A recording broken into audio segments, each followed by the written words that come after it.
Hello అండి, అందరికీ నమస్కారం. ఈరోజు ఇంకొన్ని ఇంగ్లీష్ పదాలు నేర్చుకుందాం. దే బిలీవ్ ఇన్ గాడ్, వారు దేవుడిని నమ్ముతారు. They don't believe in God, వారు దేవుడిని నమ్మరు. They don't believe in God, వారు దేవుడిని నమ్మరు.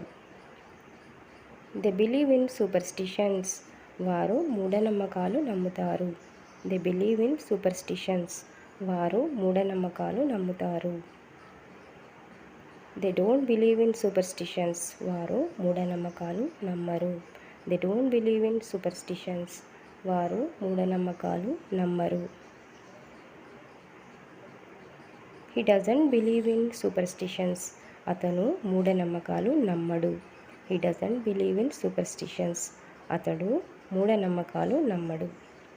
He blindly trusts everyone, అతను అందరినీ గుడ్డిగా నమ్ముతాడు. Don't trust anyone too much, don't trust anyone too much, ఎవరిని అతిగా నమ్మవద్దు.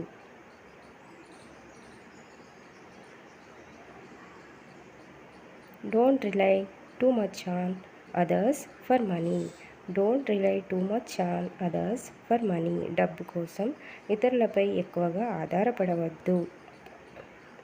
Opportunities do not come again and again, అవకాశాలు మళ్ళీ మళ్ళీ రావు. Opportunities do not come again and again, అవకాశాలు మళ్ళీ మళ్ళీ రావు.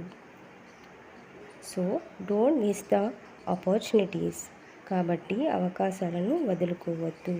So don't miss the opportunities. Thank you అండి.